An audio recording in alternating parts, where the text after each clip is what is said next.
You can live a life full of love and light if you just let the Spirit guide you. It's the remedy where you'll find peace, but you must let the Spirit guide you.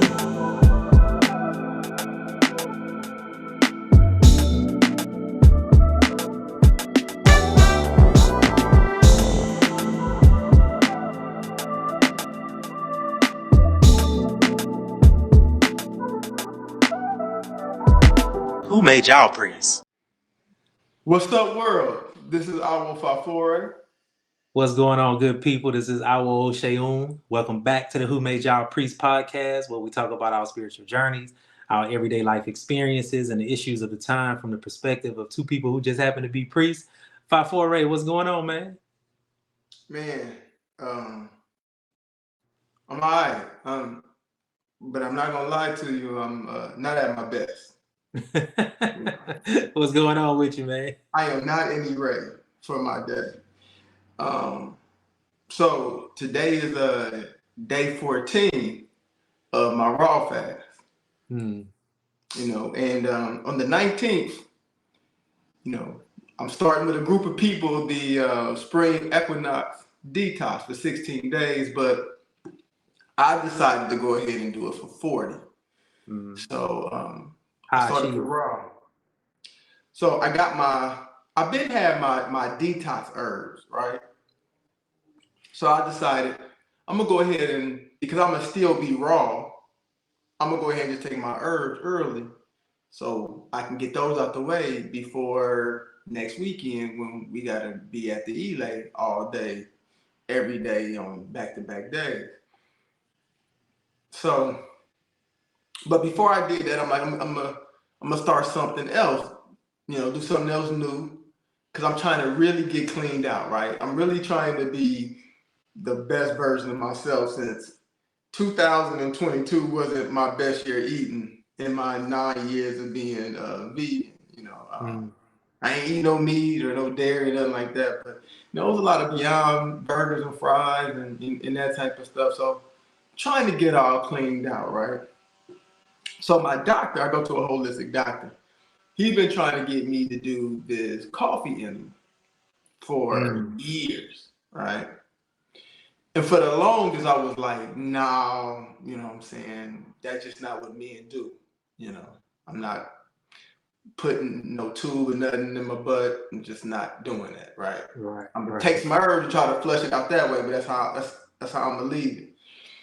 And then our Ibeji Boz, and you guys met Boz or Dr. Boz Moreno this season. He came and talked to us about holistic health. And if you know Boz is like a man's man, right?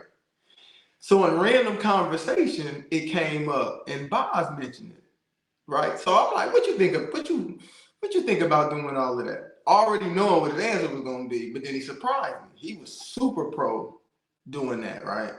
So I was like, really? So I asked him all the questions that, you know, a man would ask, like, yo, what's this about? How you do this? How that work, whatever. So, you know, he convinced me to go ahead and try it, you know. So, you know, I did it a couple of times. And so I decided to do it this time to really get cleaned out. Because, I mean, you're going to take stuff, or the herbs are going to clean out, you know, the colon and just cleanse and detox all the organs, right? So I was like, if I do this beforehand, on top of being raw, you know what I'm saying, 14 days before I start, oh yeah, it's gonna be good. So I went ahead and then I did the coffee enema a couple of days ago, right? And it was like 50 something, 60 some odd ounces of coffee. Wow. But I had to do it in sections, right? I couldn't do all 50 ounces at once. I did the 50, let it settle for a minute. I feel like I had to go, went to the bathroom, came back. So this probably took 40 minutes before I got the whole 60 in. But I was just talking about how good and light I felt. Like, for real, like I was seeing hot dogs and birthday cake from 88. You know what I'm saying? I said, oh yeah, this went good, right? I'm feeling good. So I started taking the herbs, the detox herbs yesterday. And I've been having all these people hit me up, most of which are not vegan, most of which have never done a detox, right? Mm-hmm. Hit me up, man, am I gonna have to be running to the bathroom and all this, that, and that? I'm like, nah, man, y'all tripping. That ain't how it works. You gonna be good. Boy, for the last 2 days, yesterday and today, all bad. I'm talking about like today I was in a meeting. I had to hit up one of my, my team members like, yo, hey, I'm gonna have to dip out early. Like, I'm about to step away. For what I've been eating, right? And for what little I've been eating, man, I've been tearing that bathroom up. Like, I don't know where it's coming from. Right.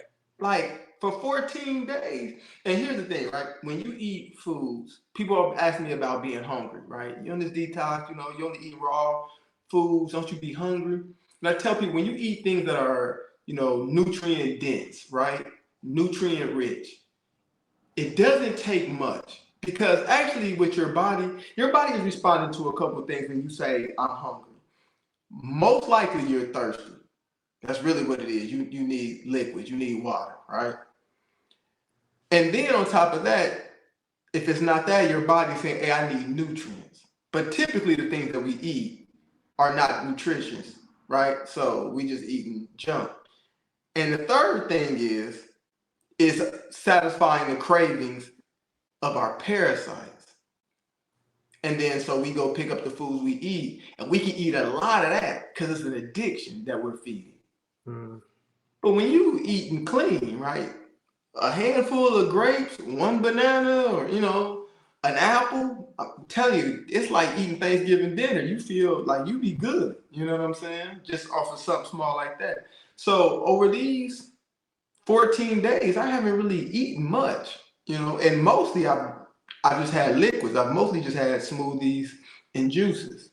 But the amount of stuff that's coming out of my body, like every time and I've detoxed countless times. I can't even count how many times I've detoxed. But it never ceases to amaze me what comes out when you go through these detoxes. The first one that I did with herbs, it was a 20-day detox with Dr. It was Jehudi Ma'at, his detox. And when I tell you, man, I was on the toilet, and I know this is TMI, but I was on the toilet, feel like I was giving birth. Like I was there on the toilet for like 30 minutes, literally going the whole time. I'm like, yo, this is ridiculous. Right. And when I got up, and I usually never do this because it's disgusting to me. When I got up, I had to look to see what was in the toilet. And it looked like some topsoil, like a pound of like jet black topsoil that had been wetted a little bit to make it kind of like a mud. Mm-hmm. That's what it looked like. I was just, and I'm staring at it because I'm like, threw back by this. Like, man, that is crazy. So yeah. So, hey, I need to detox your body, man. I need to detox your bodies. I don't know when y'all gonna see this, but we probably still gonna be on the fast. Go ahead and hop on in. You know what I'm saying? You can get your detox herbs from Nature's Compounds. You know what I'm saying? Hit my boy Terrence up. He's a priest of Ogun, so shout out to Terrence and what he has going on over there. But I'm gonna be feeling real good in probably by tomorrow or the day after that. Like I feel light on my feet. You know what I'm saying? But when I went to the gym this morning, it was leg day. I was praying the whole first half of the workout. Like, please don't let me have one of them embarrassing gym moments. I've thought about doing the enema at your behest. I've thought about doing it, but I came across some information where they talked about that was something that the ancient Egyptians practiced, and not only enemas, but they practiced self-induced vomiting, because there was supposedly a belief that many of the sicknesses that we suffer from we suffer from them because we overeat. Mm-hmm. And I was like, man, I might need to do an enema, man. And then I talked to you about it, and I was like, nah, man, I think I'm a chill on the enema, but I am gonna do the fast. My wife and I are gonna do the fast. We're gonna do the raw thing. They just left to go and kind of prepare. Like we feel like we gotta prepare, like go and get enough fruit, enough vegetables that we can eat, nuts, seeds, and all of that to prepare. So yeah, man, we're gonna rock with you on this one. Some of the things that you said might have discouraged our our god sister DeLorean. shout out shout out to DeLorean, man. Don't let that discourage you, man. We gonna all be in it together, man. We gonna all be in it Yeah, yeah. together. Dolores We'll in talk about it. sorority, so you know what I'm saying. She plays, so she good. You know what I'm Yeah, saying. man. She built for it. So, but yeah, I'm glad you hopping on this. You know what I'm saying, and you know, start that path of being super healthy and no more zuzus and wham whams. Yeah, You man. know, I know I've sworn them off. Like no more junk, no more Beyond Meat burgers, man. I went through my binge at the end of the year. You know what I'm saying? Like just to get it out of my system. And towards the end, it wasn't even enjoyable, man. Like I'm tasting, I'm eating. I'm like, man, you know. And all I've been craving is chickpeas, broccoli, coconut wild rice, sweet potato, like that type of stuff. Like I never crave junk when I'm going through the fast. It's like, man, I want to eat my regular stuff. You know what I'm saying? So yeah, I'm looking forward to Yeah, man. So am I. So am I now. I'm one of those people that's like, man, what we gonna eat, man? What kind of meals? Give me some recipes and that type of thing. And I dread your answer every time I mention that to you because your answer is so dry as always. Yeah, that's what you're gonna eat. Fruit, vegetable, nuts and seeds. That's what you're gonna eat, it. man. Right, right. See, I'm So not yeah. when it comes to raw, I'm very simple. What I realize is trying to be fancy and do these recipes and all the other stuff, it just it doesn't do anything for me. Like Mm. it doesn't hit the spot like just a smoothie. You know, I wish it was watermelon season. If it was watermelon season, man, please, I would be in heaven. Like I would be in heaven. So, and actually, when I went those 21 days of just liquids, I enjoyed that more, and it was more satisfying than trying to eat all these different raw foods.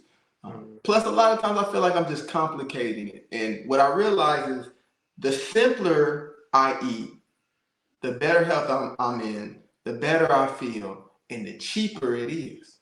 Mm. When you start getting extra fancy and do all this, you got to buy this one package of this $20 thing, you know, as part of the recipe. You know, it's not really worth it. You know what I'm saying? So, and plus for me, raw, there's only two raw places. Because I know I don't have the tools or the ability to really, do anything. But there's only two raw places where I'm like, yo, this is slapping, and that's Loving It Live in Atlanta and Peace Pies in San Diego. So if I'm not near one of those, I don't need to do anything but just keep it basic. Mm. You know. But Loving It Live had a burger, man. They got a raw burger. Swear to God, it's calf. Man. Swear to God, it's calf. Yeah, You that's know what I what I'm saying? So yeah. Plus, when I do raw for detox purposes, and then a lot of times they have dehydrated things, which technically is still raw. But then they'll also do things like wild rice. It'll be sprouted. It's not cooked or anything like that. So it's raw. But when I'm doing these things, I just want things like basically fruits that's going to really assist the body in detoxing. So that's another reason why I don't get into all of that. If I was going to do something like prolonged, maybe, like if I was like, I'm going to do a year raw, or I'm going to do 6 months or 90 days, I might incorporate stuff like that.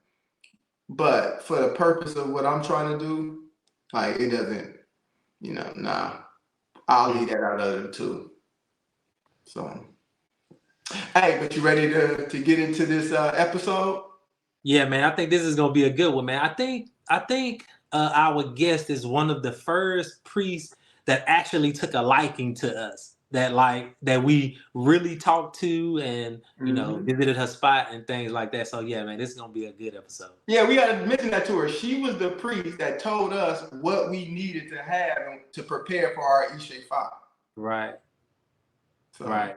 let's get into it. Let's do it. Oh, Boro boy, Iya. Agboato. How are you? We Blessings. really appreciate you taking time out of your busy schedule to come and speak with us. I am so excited to be here. I give you guys thanks for thinking about me and inviting me on. Oh, this is amazing. Definitely. Yeah, I had to go run down on Iya. I had to pull up to the shop like, Iya, we need you. Right. Right.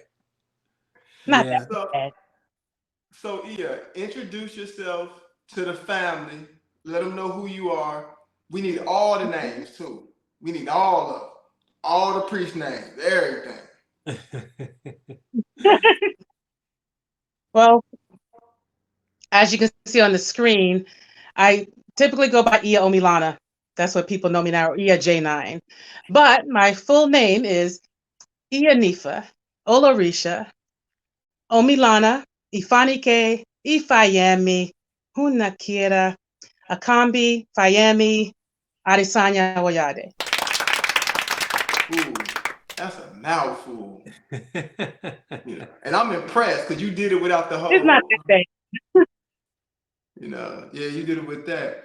Before you came on, though, me and Oseun was talking to the people about you.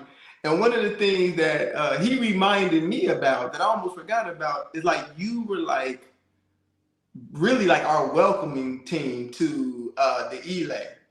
Like when we got our hands of Ifa, you were the one who sat down with us and gave us, this is what you need, for Ishe Fa. Right. This is the materials, this is the tools, whatever.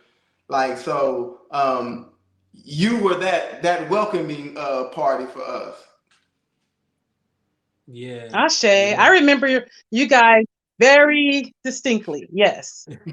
I was so happy to have you guys join our family. Yes. Yes. So on the Who Made Y'all Priest podcast, we always talk to people about their spiritual journey. So talk to us about your spiritual journey, the different spiritual systems that you may have went through, and how did you get to where you are now in Ifa? More than happy to. Well, I was born in New York City, and I was Catholic. I went to Catholic school, Catholic church, and everything. And I got to the point where I said, oh, it's not working for me. So my mother let me go to public school as long as I made, straight A's. So being the nerd that I am, I applied and complied to that and was able to go through public school where I got to meet a lot of different people from a lot of different places. And I was just ecstatic. Well, fast forward into my 20s, I basically got into Ifa through Luke by way of a Caribbean party. Yes. I had another Iya invited me. She was doing a conference. And then she said, there's going to be a party. You should, take off work and come up with me. And I said, I can do that. I can do that. So I found a cheap plane ticket and went to Toronto in Canada. And I was all about the party. We got there, and one of her mentors was in all white, sitting on the floor, no mirrors. And I just said, okay, that's interesting, but, no judgment. I was just like, okay, what's going on there? And she said she's going through an initiation. And I said, oh, okay. Well, we came back to Seattle. I was in Seattle at the time. And then they started having classes. So I got to meet Bobe Cespedes. She's a world-renowned Cuban Afro-Latina singer. And she taught us how to play the shakere. She gave classes on all of the Orisha and, how to do a bimbe. I went to my first bimbe with that group. And the rest was history. It felt like home. The only thing was I needed some more people that kind of could vibe with me and understood, my backstory. And that's when I started meeting people in the street and got introduced to different babalaos and learned about the Ifa tradition. So fast forward, I had a reading with Baba Femi. He said, "Oh yeah, you need to do this. You need to come down and get your hand of Ifa and get your warriors, the first stages of initiation." And I was like, "Were you listening to me through this reading? I told you I'm going through some challenges. Well, how you think I'm going to get down to Texas?" And it just so happened I was able to get down to Texas, have my hand of Ifa, and get my warriors. And then doing that, my Ita, the reading, it was like, "Oh, you got to go to Africa." I'm like, I ain't signed up for all of this. Now I got to go to Africa. But it was just part of my destiny. At the time, I was very resistant and hesitant to it. But once I buckled down and realized, no, it feels right. It feels good. This is everything just fell into place. Then I knew that this was what I needed to do. But in the beginning, I was like, wait a minute, I'm not trying to be no nun. I got to live my life. Right. And it was funny. It was like, no, you don't have to be a nun. This is not Catholicism. And I went over, was initiated to Yemoja, and my life has been different ever since, been changed ever since. I didn't know life could be so sweet. Ashe. I look back on it now and I think, gosh, I was just a ornery little thing, kept resisting and, fighting it. Yemoja said, "Listen, you're going to listen to me, little girl." Right. And, spirits, they speak to me. And I basically listen, and I haven't turned back. And I think that hesitation in the beginning was just a lack of knowledge. Right. Lack of knowledge. I didn't really understand what was going on, I was getting into. I mean, the classes, the Orisha classes were great, but still, I really didn't have a good concept of me, of who I was. So no matter what it was, I was going to be resistant. But I'm so glad I trusted the process, I stayed the course, and I'm here today. Because my life is just amazing. Yeah, but we're glad that you did that, because who knows who would have helped us through our process. I'm quite sure there's always somebody. And it's, each one teach one. So I'm so glad that I was able to help people. And I just remembered my story. I remembered not knowing. I remembered not understanding. And I was told, Baba Femi always says, ask questions. Ask questions. I didn't even know what questions to ask. Right. So I'm going to ask questions. But I'm glad I stayed the course, and I had wonderful people in our family come to me and help me and welcome me and show me the way. So I'm very grateful of those bonded relationships. And I'm just happy to say that they have just grown over the years. Ashe. Yeah. So I want to get a little bit into, personal, professionally, what do you do? And you own a day spa, sweet break. And I've been there. I've done, the infrared sauna thing, and when you have the oxygen bar and crystals and things of that nature. Let the people know what it is that you do there and some of the services that you provide. I'm an owner of a Sweet Break day spa and educational nook. And I do traditional spa services thrown in with a little pinch of woo-woo and, a little pinch of hoodoo, and put it all together and make it work. So basically, I do traditional hair removal services. I use all natural botanical products because, I have to be true to myself. And if I am a practicing priest of Ifa, I need to be mindful of things that are toxic to, the human body. And I want people to get well. So I do hair removal services using sugaring, which is an ancient Egyptian technique for hair removal. Sugar, lemon, and water, it goes into the pores. Very thorough job in removing hair. I do botanical facials. And with my facials, I don't do the typical manufacturer, here's the 10 steps that you do a facial. I feel the energy of the person, and I do what is necessary, what that person needs at that day. So basically, you can get a facial from me, 3 or 4 times, and it's going to be different 3 or 4 times. Mm. So I make sure I understand. I have certification from UCLA in cosmetic chemistry. So I understand, and I know a lot of people say, well, gosh, kitchen cosmetic, that's different. That's not what I'm doing.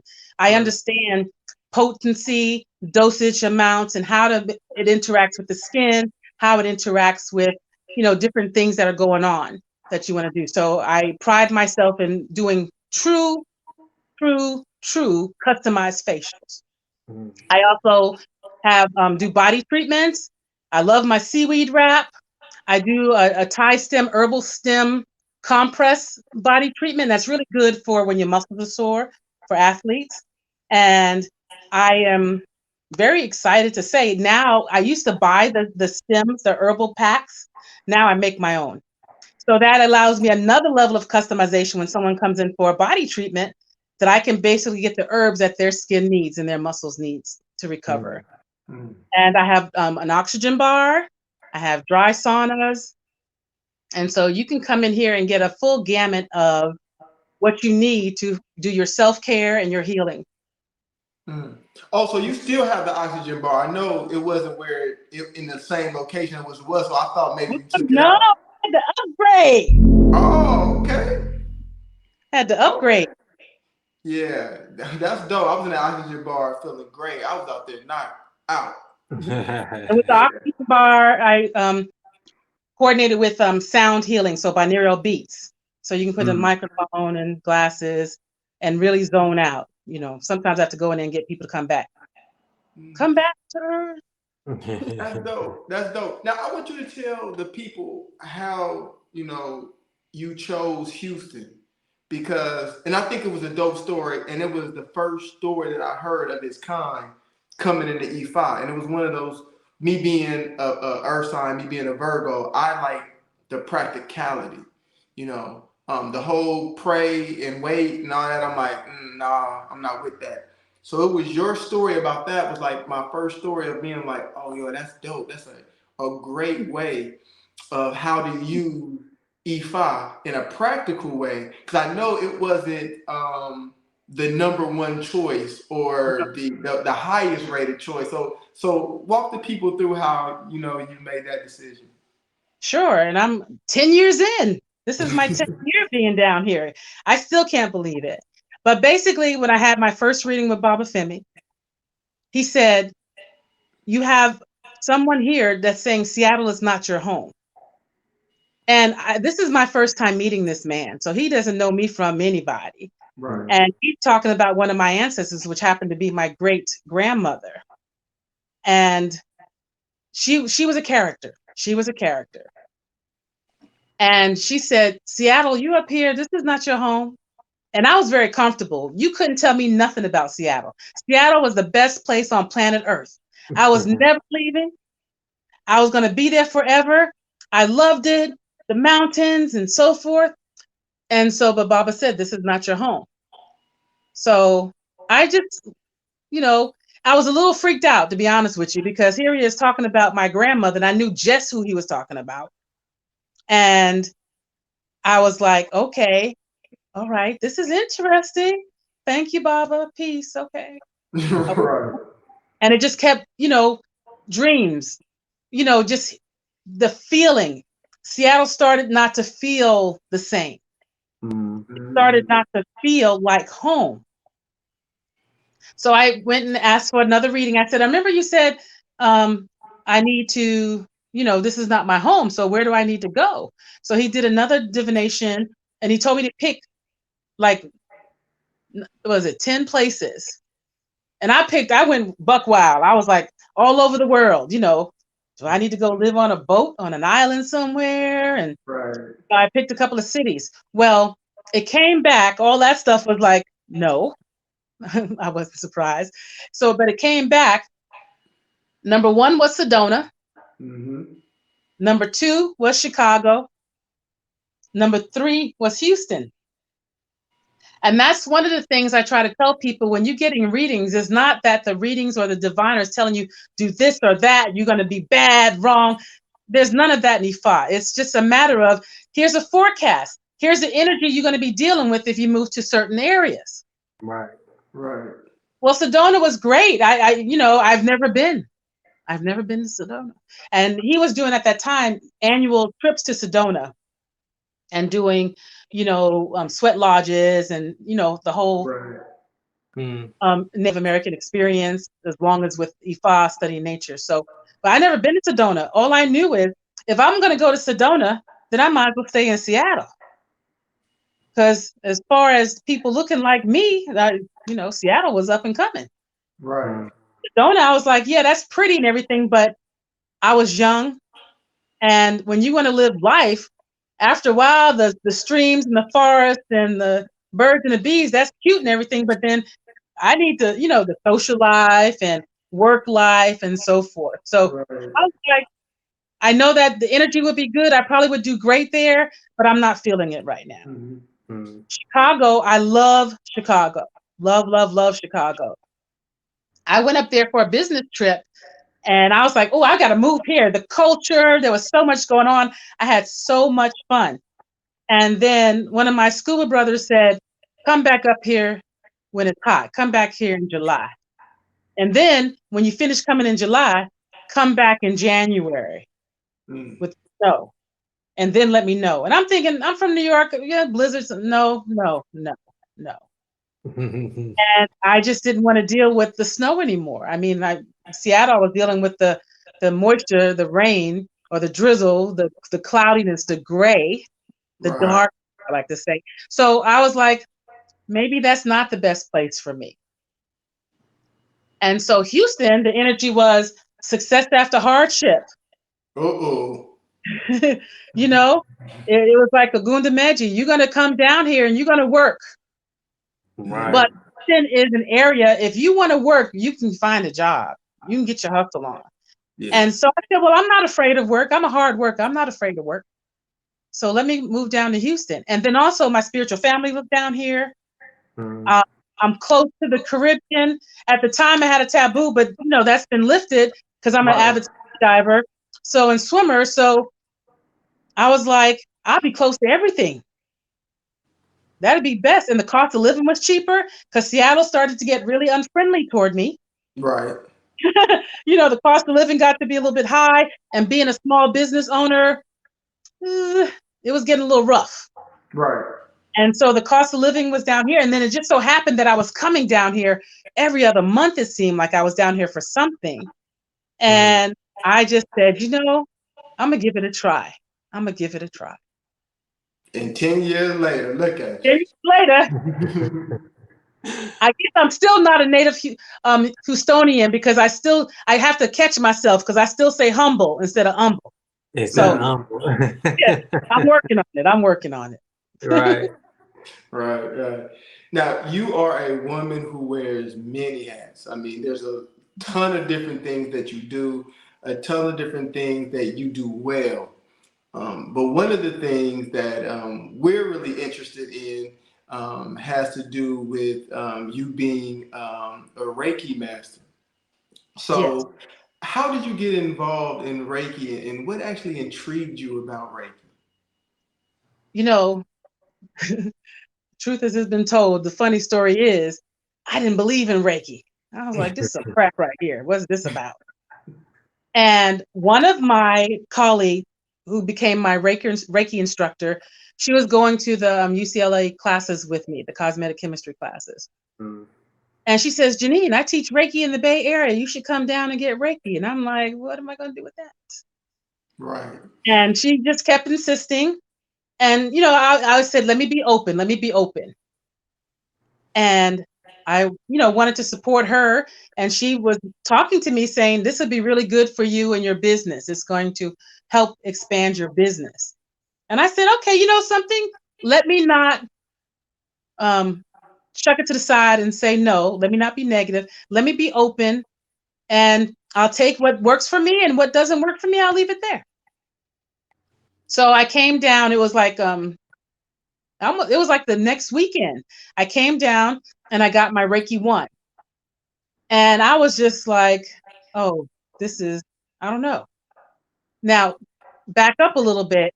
I was in, when the last day of class, I was in a very bad car accident Mm. going to class. And so when I went back, I was having all kind of issues. I was banged up, and just, I was in pain.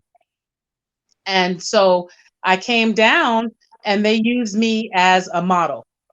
They said, because my knees were banged up, they said, okay, Janine, we're going to use you as a model. Mm. And I was trying to, how you try to talk yourself out of it, like, oh no, this is a placebo effect. This stuff is not working. Right. Let me tell you, I got up off of that table. My knees felt good. I can sit down, stand. It was good. And then I felt warmth in my heart. It was unexplainable. And I said, well, there's something to this. I signed up for Reiki 2 right away. Right. And she had a couple of other continuing education classes that I took from her, and it was on. I came back up and I was using the Reiki and using it on myself. And I started noticing different things with my clients. One, with the sugar, it was melting in my hands. My hands started holding heat. It was like this ball, like, airbender. I was like, and I noticed that. Then I started noticing people said, oh gosh, when you touch and when you do your facials, I just feel better afterward. I came in here feeling sad and I'm just feeling better. So I started putting 2 and 2 together.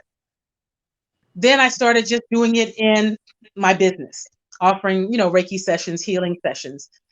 Then I was thinking, well, it's not just Reiki. If this is me doing this, because other people would get Reiki, I had other Reiki practitioners come to me and they said that something about yours is that it's a little bit different. Mm-hmm. And only thing I can say to that is I'm just me. I'm made up of all of those different layers. Right. And when I show up, I show up. I can't put Iya Omilana to the side and the esthetician come here. I can't put the esthetician up there and then put Iya Omilana to the side. Doesn't work that way. Mm. So I started realizing when I started incorporating them together, magic started happening. Mm. That's dope. That's dope. Now, the word on the street is that in OIDS side, we practice Isheshe, which is traditional Ifa. Mm-hmm. And you are an initiated priest of Ifa. Yes. You're a Risha priest. You practice traditional Ifa. But how is it that an initiated priest practices Reiki? Like how does that go hand in hand? And is there a conflict between practicing Reiki and being an awo? That's an excellent question. It's a complex question. It's a simple question. Mm. As I said earlier, I am me. I am who I am. And I have several initiations in the Ifa tradition. So one doesn't take away from the other. You just keep elevating. Reiki is an initiation of sorts. It's understanding and connecting to nature. Ifa is the study of nature. So with Reiki, it's just another tool, another layer of me. And it's all, they have the 5 principles of Reiki, they have the 16 principles of Ifa, and basically you have the 10 commandments in Christianity.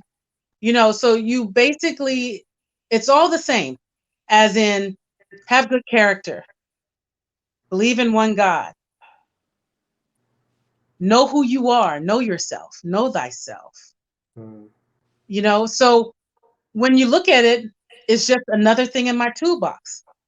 And if I had to do it all over again, I did do it that way. I got my Reiki 1 and 2 before I became a priest, before I went to Nigeria. Mm. And I'm glad it went that way, because basically Reiki is the foundation, it's the core.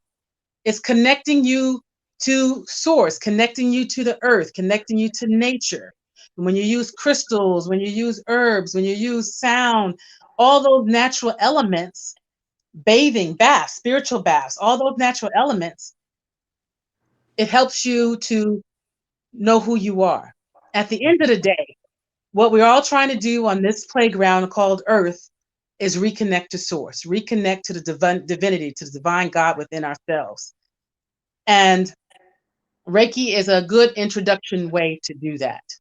Mm. Also, when I take and I do readings for others, or I work with others and I do work for other people, sometimes what is required as a recipe from a divination reading with the Fa, that person may not be ready for it.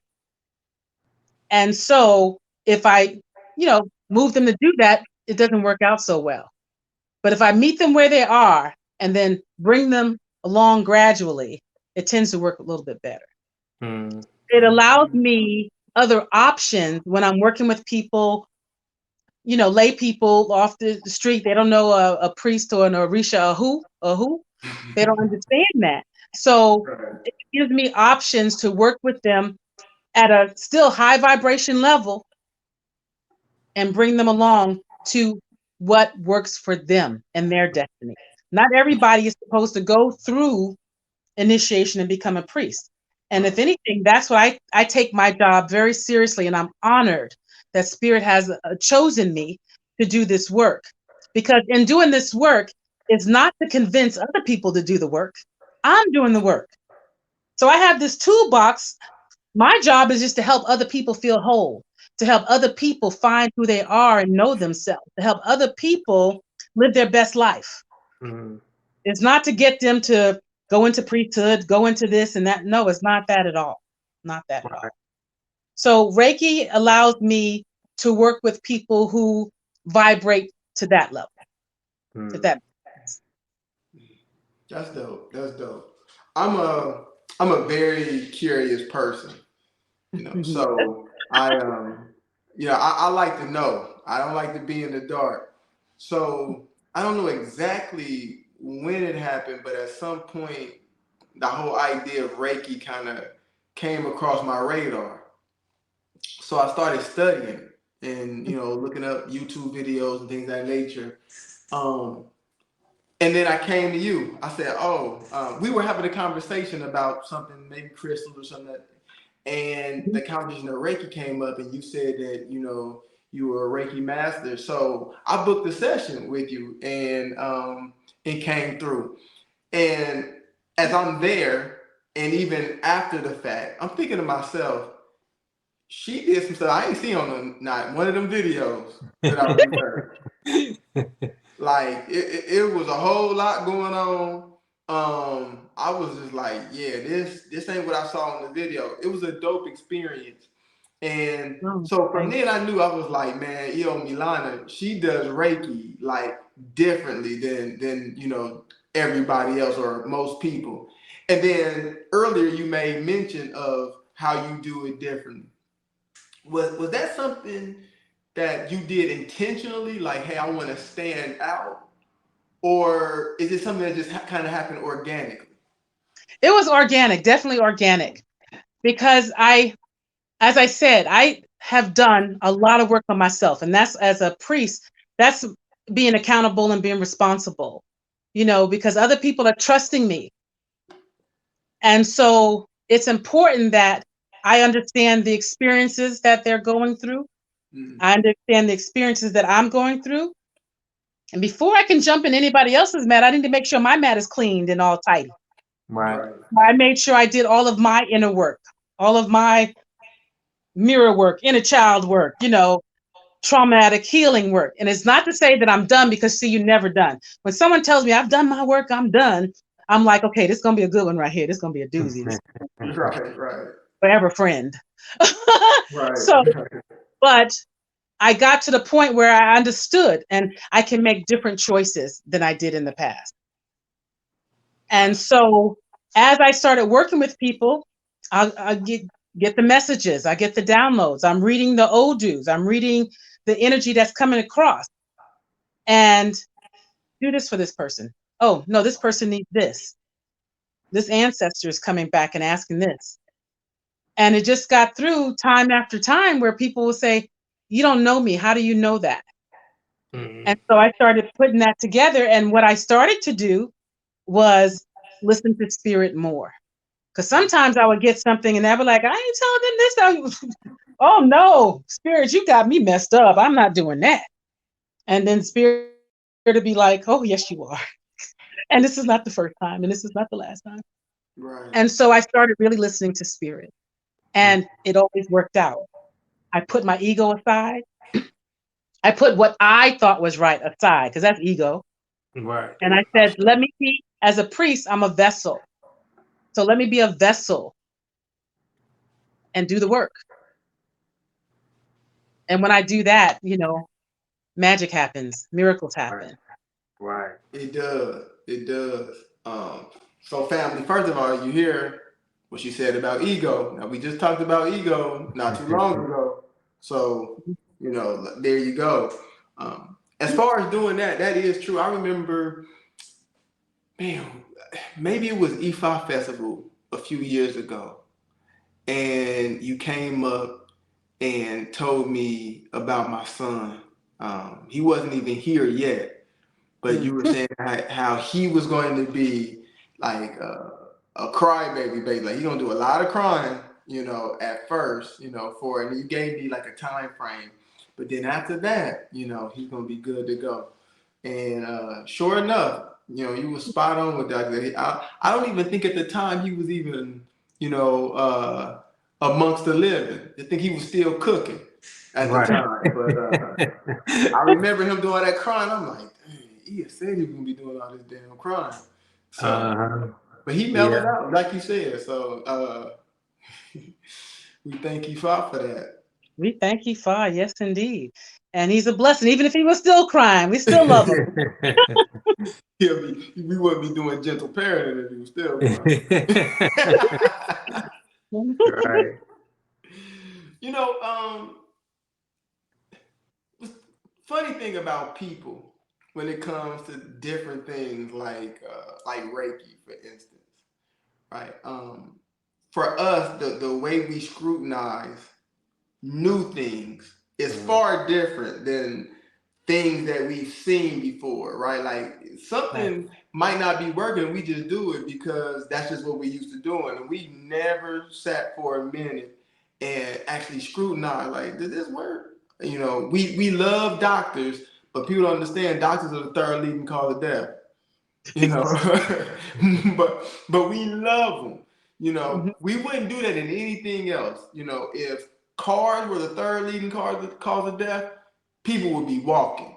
Right. But yeah, we trust things, right, wrong, or indifferent, just because it's familiar. So when it comes to things like Reiki or other non-Western modalities, we got to scrutinize it and scrutinize it. That's Now, that pro. me, what's Yes, that? that's that programming. It starts Absolutely. when you're young, and when you go to school, the programming just starts, and then it's very interesting how we go to the negative on things just by the course of order. But we have good things that happen to us, and we just give that maybe a second. Oh yeah, that was nice. Okay, but then we go on. But let something Right. bad happen, and we're like, oh, I'm writing a letter. I'm gonna call the congressman. I'm gonna tell Right. my friends and family. Oh my gosh, the waitress just forgot to give you ketchup. I mean, damn, Right. we Right. do the most, and I think that's that programming in our brain where we think, and I say think, because if you really stop and really pull things apart, you realize it's a lie. So Right. we believe that program and we believe the lies, maybe because I don't know, I'm not a psychologist, maybe because the people who love us, the people who brought us into this world, our family, told us these things, Right. you know. But when you really sit down and go through the metamorphosis of self, and you really sit down and try to figure out who you are, what's your destiny, and what your point is, and everybody gets to that point. Some call it a midlife crisis, you know, some just call it, getting older, aging. But when you get to that point of questioning who you are and your beliefs Right. and recognizing that you have some strong beliefs But where did they come from? What's the origin of that? Right. What's the origin of that? Where did it come from? Then you start being available mentally, spiritually, and physically to hear something different, to hear a new story. Yep. I work with groups of young women, and the goal is not to change them or have them, come to Ifa. But my question is, everyone wants to manifest everything. Oh, girl, I'm manifesting. But okay, how you living? Why you manifesting all this, but you don't even know who you are, you know? And so I work with them to live their best life. And to live your best life, you got to know who you are. Right. You got to know who yourself, know thyself. Then we go through some rituals and exercises and, inner work of cleansing and purifying all the mess, all the tapes that we were told, and then fortifying the things that we want to build on. And then we sit in it. We sit in our absolute truth. So I help them with that, and then their life changes. Life changes. I don't care what religion you are. I don't care, what race you are, what color you are. Those are some basic principles that every human being needs to go through to figure out what's next. And then so I work with them and we figure out what those blockages are, what those tapes that are being played over and over again. I have, young women, they be like, oh my gosh, I'm in love. I just want to, go out. And he didn't call me. Okay. Did he say he was going to call you? Right. No, he didn't. He gave you and in fact, he gave you every indication that he was not going to call you. Not sure. And you said you were just going out for fun. So you gave that mixed message because you didn't know what you want. So just take a step back, take him out the equation. What is it that you want? I just want to have fun. No, you don't. Because having someone call you, follow up with you, text you, be accountable to you, that's not fun. That's a relationship. That's commitment. Absolutely. And you know something? It's okay if you want commitment. You don't got to do the whole stroll all your life. It's okay to settle down and want commitment, want something more for yourself. Right. Yeah. So Right. it's a matter of people do that. They question what they do not know. But they get to a point in their life where they start asking questions, and that's when spirit brings them to me. I always I could be in the middle of a facial or sugaring or doing something unrelated, and I'll get, can I ask you a question? You tend to know this stuff. You have this woo-woo stuff on here. Would that help me? And then they come like you did, Awo, and they have an experience. And that experience helps open their mind a little bit so they can ask different questions. Ashe. Oseun.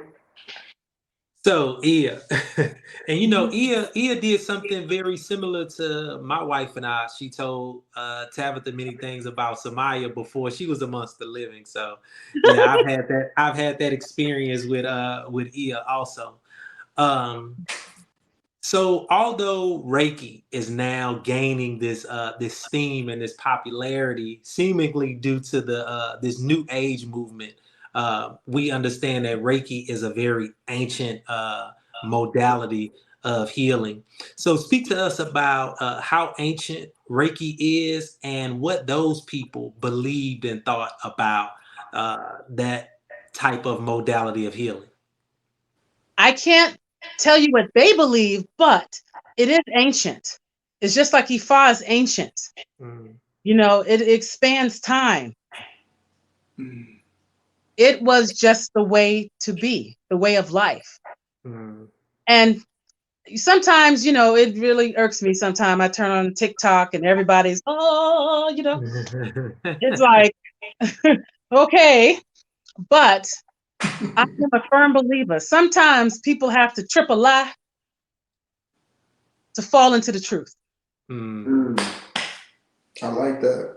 So even though they're doing all this stuff, what they're doing, unbeknownst to themselves, is channeling and awakening that inner energy within them. whether it be broken, whether it be aligned or not, but they're activating things. And so things will start happening in their life. And the next thing you know, you don't see no YouTube videos or TikTok for a while because they done went on a journey and they're starting to ask the questions.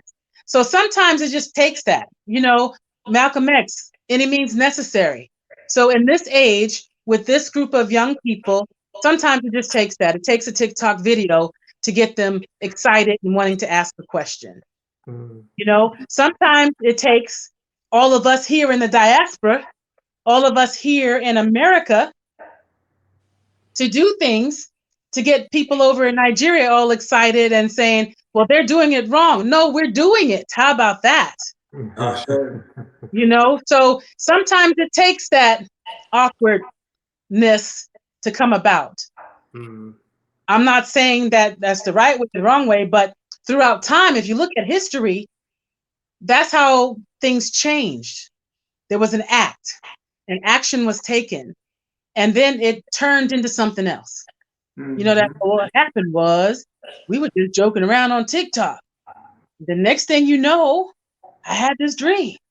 Next thing you know, I'm in front of this Bible owl.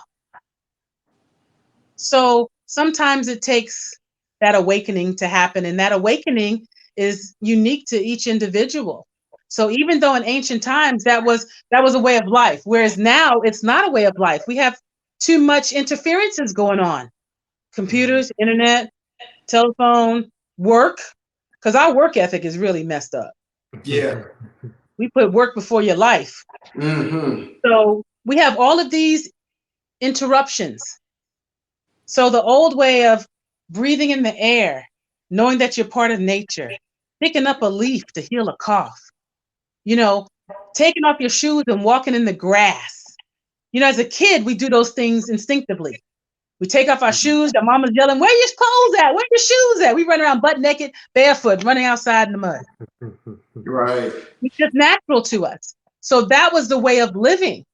But we have interruptions today, so it doesn't happen that way. So, I'll take it. I may not agree with it, but I can understand what's happening and I can be open to what's happening. And then I'm available when they get that aha moment to kind of rein them in a bit. Right. My son's going through that butt naked phase now. And I always tell him, you're going to at least have to put some drawers on because you ain't going to be bare ass on my new couch. I know. I think we all went through that, all went through that. Being in New York, and my mother used to send me down to stay with my aunt in Columbus, Georgia. And the best thing in my day was to get a bucket and go out in the woods and harvest. Oh, sour grass, I can eat that. Honeysuckle, I can eat that. Huckleberries, I can eat that. And I would come home with a bucket of stuff and I would put it, and one time I made the mistake of putting it in the refrigerator. She got, why you got this grass and shit in my refrigerator? I'm like, no, that's of the earth. This is magical stuff. Right. And of course she threw it away and I was so hurt. Because I was about to have a meal. I was about to have a feast. Right. And we just do things differently now. But back in the day, they had the same, just like the music and stuff. We always said, these young people, I don't know what they listen to. I can't understand the word that is. I never thought I would say that until I did. Right. I'm quite sure back in ancient times, someone said that too. Because you always had a movement, Right. Yeah. So there seems to be something special about the hands. Something very special about the hands. The root word of manifest means hands. The Bible talks about the laying of hands on people to heal them. Tell us a little bit about what's so special about the hands. Like, why are you using your hands in your Reiki practice? Well, the hands, they allow you to convey a situation, a concept, and not just a word. Hands transcend language. Okay? So think about sign language. You have the alphabet, right? But you have a lot of signs that, thank you, that mean a whole concept, a whole sentence. You can do that with the hands. Also, within our bodies, as Iya Kimi said in your last podcast, we're electrical modalities. We have, you know, I like to call them super highways running through us. Mm-hmm. They end at our hands, they end at our toes, our head, our root chakra. So, with that, the energy, you can conjure up and bring that energy up within yourself and share it with others. Mm. You know, just like, you know, Big Mama gives you a hug, it's like nothing like Big Mama's hugs. Right. It's her hands, and you feeling that energy, you feeling a little bit of her essence, you know. So, and when you talk with your hands, it makes you more personable. People feel like you're more approachable, more friendlier, you know. So the hands, when it says manifest, Manny, you know, when you pray, you put your hands together Mm-hmm. and you taking that energy and it's like ping ponging off each other. Going up. There are different hand, they call them mudras, where you can do different positions and they mean different things and they can help you with your chanting, with your meditation, with your manifestation. Mm. Because again, you're chanting, you're manifesting your prayers, they're limited to words. But when you add in the hand symbols, it just activates them and makes them a little bit more elevated. Mm. Think about like secret societies and stuff. Everybody has a secret handshake. Right. That was beautiful. That was beautiful. So Reiki is said to be able to be done at a distance, Yes. meaning that the client doesn't have to be there with you. What allows that? What allows you to be able to heal someone at a distance? That's an awesome question. And during the pandemic, I got the question, well, if I can heal with the distant Reiki, then I should be able to get attuned with the distant Reiki. Well, I wasn't having none of that. My godmother wasn't having none of that because it's different. You know, that's like saying, I'm going to go on YouTube and get initiated into a priest. Mm. Okay. All right. Yeah, do that. But what happens is when you are attuned to Reiki, like I was talking about earlier, Reiki is a connection to nature. Reiki is nature. Okay. Ifa is a study of nature. So we use nature and we connect with nature. We connect with Mother Earth. And it allows us to transcend all space and time. Mm. Now, I've also been to your spot out there, a sweet break. I've been out there before and had the pleasure of using your infrared sauna Mhm. and those type of things. My wife Tabitha had the pleasure of actually experiencing some of your Reiki practice. But you Mhm. also use crystals. You also Yes. use crystals, and that's something else that's become more popular because of the New Age movement. Right. So, what about crystals? What is it about crystals that allows for uh, healing? Crystals are, they're part of the earth. Mm. Special rocks. We have Eshu. What allows an Eshu stone to become Eshu and to Mm. be one of our protectors? Stones have connection to the earth through all of the magnetic lines through the earth. They hold different energies based on the material that they are in. Just like, you know, water transmute energies differently than earth does, than stone does. A lot of stones were once underwater. You know, water is the greatest equalizer. Right. And you can look at a stone and see some of the water lines in it. But they hold a code. They hold a code. That's why an obsidian is going to be different than a shungite. It's going to be different than a quartz. It's going to be different than a moonstone. They hold the codes for Mm. that certain cellular activity. And so by using them in your Reiki practice, based on what the stone, what their DNA practice are of the stone versus what your DNA is as a human being, and what are you trying to alleviate that can help you with your work. Mm-hmm. And sometimes, many times, most of the time, okay, let me be honest here. The truth has set me free, right? Right. I don't tend to do like, oh my gosh, red jasper is only for your root chakra. So when you're doing Reiki a session, you can put them along the person's body, put them along in the root chakra, right? I listen to spirit. I listen to the stone. I listen to that person's body that tells me, okay, my root chakra is all about focus, but I'm having crazy dreams. I can't, I have no creativity. I can't come up with anything, a concept. And what that'll tell me is, okay, maybe your solar plexus, your creative center needs to be grounded. Mm-hmm. So I will put the red jasper on your solar plex chakra. I'll put it on your third eye chakra if you're all in your head and you're seeing things, but you're not believing what you're seeing, and you're having a hard time figuring out what's going on.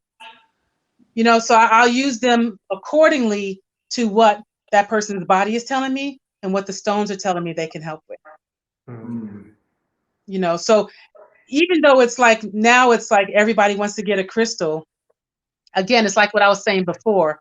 Everybody want to be on TikTok. Everybody doing a little bit extra, but I'm gonna let them do extra. And one day they're gonna wake up, figure it out, and be like, "Oh man, okay, let me ask somebody." Right. And I'm blessed with the ability to be that vessel that many people come and ask. Okay. It's crazy how things change, how we change our minds and our beliefs, how we have these paradigm shifts when we decide to go on a journey of questioning. Yes. Because just 4 or 5 years ago, if you would have told me anything about Reiki or crystals or anything, I would have told you that was foolishness. Well, think about it. I told you about my story of getting into Reiki, right? I was all, this is foolishness. And here I am taking it to the mountaintop and beyond. Right. But my way of thinking was closed. Mm-hmm. I wasn't open to it. And then what happened was something happened. Right. Dun, dun, dun. And then I started asking different questions because the information became open to me, or I allowed myself to be open to the information that was presented, which allowed me to elevate, allowed me to ask different questions. Mm. So that's why I have patience and grace with people who are what we call doing the most. Because I was doing the most at one time. Right. And people had grace and patience with me. So what do you say to those people who are super skeptical about Reiki and crystals and all of these things that most people will call New Age? What do you say to the skeptics? I don't say nothing. Great answer. I don't say nothing. Right. I have some clients that have come in and they'll tell me their friends are in with crystals, and they're in here, and then they're not, and they started having problems. They got to that point. And their friend said, "You go see Janine every couple of weeks. You better ask her. Trust me, you ask her." And she asked me with the prefaces of, "Now, I don't believe in none of this shit, right? Right. But they keep telling me to do it, so I guess I'm going to do it because they keep telling me to do it, but I really don't believe in it." That right there told me she's searching. Mm-hmm. Gave her some crystals. She wasn't sleeping. She's been sleeping ever since. In fact, she's come back and bought more crystals. Mm. And I told her, I said, you don't have to believe in anything. You don't have to, this does not take away your faith in God. In fact, if anything, this is like angel rock. When I have angel calcite crystals, but this is like a helper to help you get closer to God. So you don't have to do anything. You don't have to do anything. Right. And the energy, the divinity, it's going to come through and it's going to rock your world. See, that's ego again, thinking you have to do something, or you in so much control that unless you do something, nothing's going to happen. And see, that level of surrender, that's like one of the first steps and most challenging steps to coming into yourself. You know, and when it does, and you just laying there with them under your pillow and you recognize that you slept, you think, okay, placebo, but okay, it's been a week now and I've slept every night. Right. You start thinking, well, maybe there's something here that I need to be open to and find out more about. Yeah. And it allows for that conversation to happen. And as a priest, we can't be from judgment. We got to allow that conversation to happen organically and be supportive. Right. And that's what I pride myself in doing. And so what is it about energy healing, though, as opposed to all of the other modalities of healing? What is it about energy healing that pulled you toward trying to practice things like crystals and Reiki and using your hands to facilitate healing in people? Well, first thing, anybody knows me, my favorite answer is D, all the above. A, is it B? Is it C? So, you know, for me, it's D, all the above. Right. So when I say energy, it doesn't put me in a box, a category of one modality. When I say energy, when you walk into my spa, I'm going to do whatever it is that spirit says needs done with you. You know, like when you go to Salada, right? They have all these different vegetables and all these different types of lettuce. So if you come in and you want iceberg, you come in and you want romaine, you come in, you want a Arcadia mix, it's available to you. You don't say Salada and you just have one type of lettuce, one vegetable, one type of protein. You have a gamut of them. Right. So I consider energy my everything. So when you come in, and every time I learn something new, it goes into energy healing. So if I'm able to offer that when you come in, and it's interesting, when I learn something new, a new modality, then I start getting the people. Right.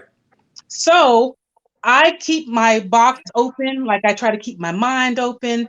I try to keep my heart open. So by whatever means necessary. So energy for me is that encapsulating everything, all the above. If I just said Reiki and someone came in and they needed an EFAR reading, well, then I'm kind of stuck. Right. And just for the people out there, Oseun had no idea what you're talking about when it comes to salad. He ain't had no salad. Hey, about 10 years. You know what's crazy? Oh, that's not right. You know what's crazy about that is that just day before yesterday, I visited Salada for my very first time. And I'll tell you the same thing I told my wife. It was horrible, but what? Well, I love Salada. No, but let me explain though. So this is what I did: is I went in there, and when I saw all of the stuff that they had, I kind of went crazy, and I got to putting things in my salad that I know I don't eat, that I wouldn't eat, like bell peppers. Like what I'm doing, putting bell peppers in my, like I don't like that. So yeah, so it was horrible for me. So you like, I want that one, I want that one, I want that one. Yeah, everything. I want everything that's raw, everything that's fruits and vegetables. Yeah, but yeah, it was a bad experience for me, but I know it can be better if I just go in there and stick with the basics. Give me the greens, give me some strawberries and cranberries and try that it type again. of thing. And then so I will try it again. The thing is, it wasn't Salada that was bad. Right. It was me. I tell you, I know this guy right here. I know my brother. I know he was. They see me coming, they be like, oh, here she is. Because I get the big salad and I get every vegetable. I don't put the fruit in there, but I get every vegetable, every type of lettuce. And when they go to close it to go, they can't close it. I said, get it in there. And right. But that can last me a good 3 or 4 meals. Full meal. I should. I share. So if people want to learn your particular brand or your particular style of Reiki, uh, how do they reach out to you? You can reach out to me on Instagram um, at a sweet break, and sweet is spelled Suite. Again, it's a play on words. So Suite, B like boy, Reak. That's the best way to get me is on Instagram. And then I have all my contact information on Instagram. But Gotcha. if you want to call me, you can call me at 206-972-0240. So that's another, I love text. You can get Right. me Facebook Messenger, a sweet break. Messenger is good. So And I I'm can available. vouch the countless times I've been to a sweet break. It literally has looked different every time. It's Mhm. always something added. So when I had to chase her down Mhm. about this interview, I went in there and I was like, this last time probably was the biggest transition and transformation that I've seen. Yes. Um, Even bigger than the last one when you added the oxygen bar in the old space it was located in. You're the nook. But Yeah, and in I'm in that the nook, process of right? doing information now. So it's gonna be different next time you come down here. Mhm. Absolutely. The My little crystal crystal part of corner, it is they started crazy. talking. And they said, you can put that little stale popcorn over here and the snacks in the crystal corner. We need space out in the big room. Right, So I'm changing right. that up again now too. Yeah, you can literally get everything with the crystals. That's You're the first person who I bought crystals from. And I went crazy coming in there getting crystals. So, I mean, like she said, she literally has it all. I like to We have talked. that are unique, that I have the basics, but I like to have the ones for us to do the work with that Mhm. has a different vibration, a unique vibration, you know. Mm-hmm. So I pride myself in that. Right. And if it's one crystal that everybody needs to get, the Shungite disc, put on the back of your cell phones Mhm. and your iPads or whatever, like definitely. If you only gonna get one, definitely do that and put it on the back of your electronics. I actually had it tested on my body. The phone on my body and how I reacted and how I was, out of balance. And then I put the crystal on the back and then it was tested. Man, like those things are like legitimately effective and they really do work. Yeah, Um, and I have a good source. Shout out to Barb and Brad in Versailles, Kentucky, because I get crystals from them and they're high vibration. They hand pick and hand select the crystals for me. And I'll get a call saying, Janine, we got some crystals that want to come home to you down in Houston. mm-hmm. And so they work because you have to be careful with, other places because a lot of times it may be glass or low Right, vibration stone, The stones they have a memory just like we do. Right. And they have trauma just like we do. And they hold on to that. So, you want only high right, vibrational stones. right, right. Yeah. So we've talked about this before, and I told you that I wanted to do Reiki. I wanted to become a Reiki master. And here a few months back, I got a reading by a medium. I always do that, like, once or twice a year. I like to always have a different opinion or get a reading from a different modality, just, through, E5, just to see what a different energy may say. And during that reading, I was told that my ancestors didn't want me to, practice Reiki. Not saying that I couldn't, become a Reiki master, but they were saying at that time they didn't want me to practice because they didn't want me all up in other people's energy and all these people up in my energy. So, and then with that, it made me think about I had a Shungite bracelet and it just broke. And then I bought another one and I wore that. And I was like swinging my arm or I was throwing something and the bracelet came right off my arm and I couldn't find it. So I did a reading on it. Mhm. And if I was like, no, don't wear any more of those particular type of bracelets. So it made me think about that and how energy moves and how it works the whole nine. So with that, how do you protect yourself, being that you're attuning people and Mhm. using Reiki as a healing modality? You're in people's energy all the time, and people are in your energy all the time. How do you protect yourself? How do you cleanse yourself with all those energies that you have in your space? That's an amazing question, and it's a very important question. Can I address some of your story a little Sure, bit? absolutely. One of the things is crystals are rocks. Hmm. They're going to break. Hmm. And if their mode is to protect you, when their job is done, sometimes they break. Nothing more, nothing less. I say. We wear ilekes, we wear beads, Hmm. right? They break. It doesn't mean that oh my gosh, you're going straight to hell on a Learjet and you know all this happened and people throwing stuff at you. They're beads. It's material. Right. Elastic stretches out.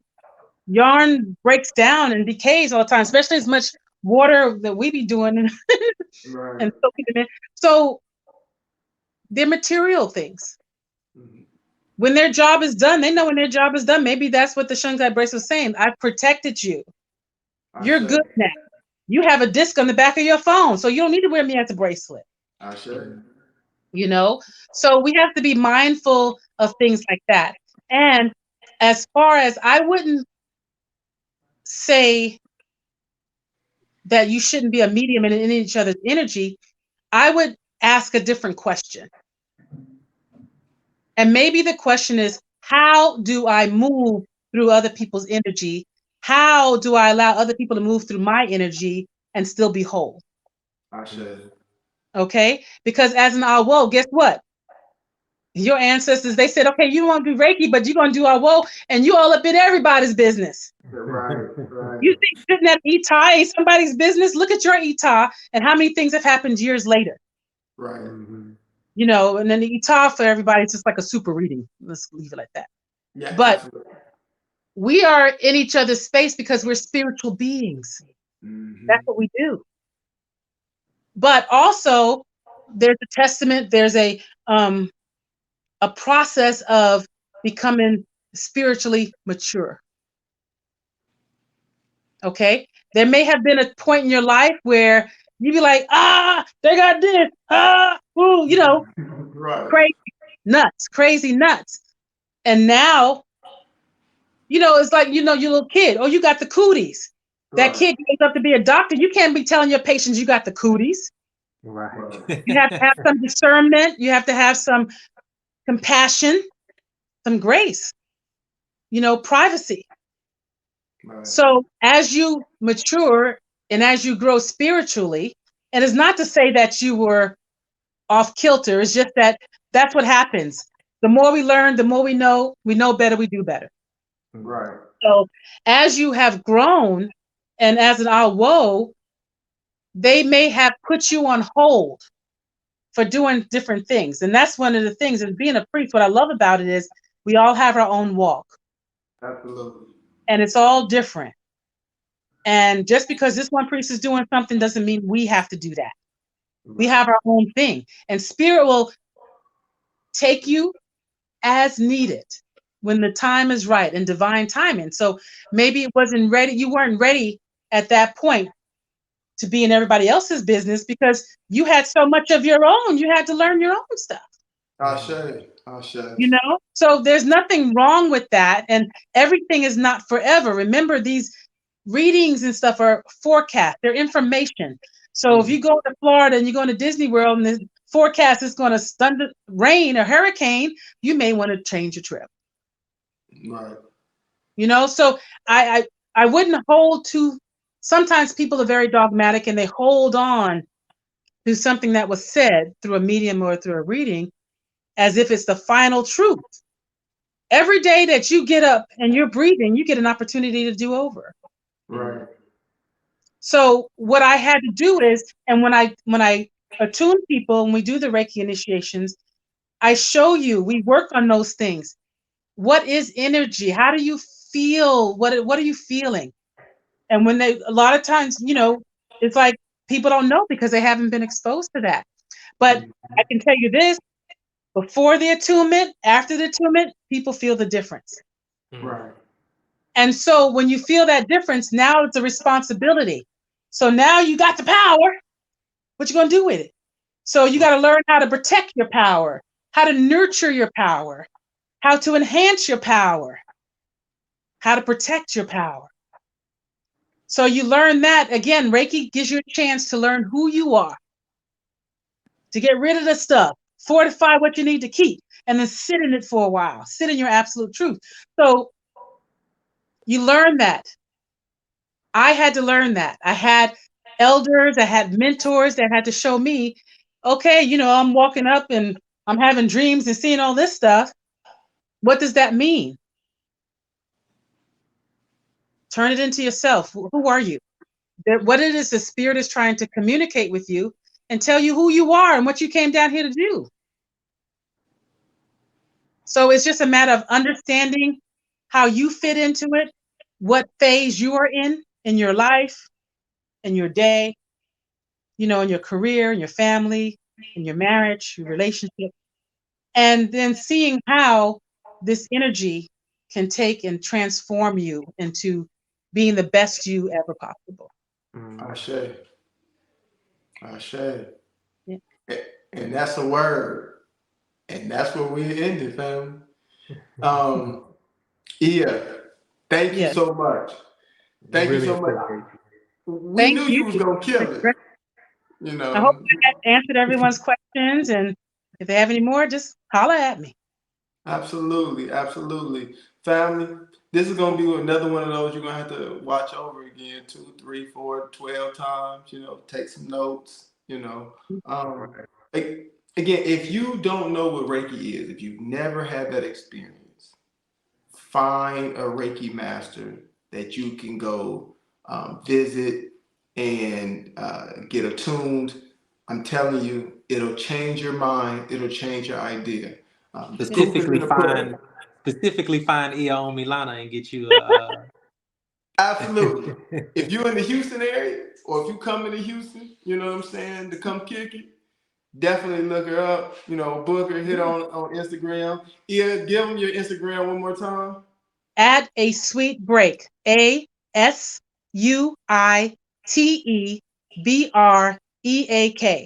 At a sweet break. I'm down here in Clear Lake. Come through. Yes, Yeah. yes. So we appreciate you, Iya family. We appreciate you for tuning in. Please right now, everybody hit the like button. Hit the like button. Please share. Please subscribe.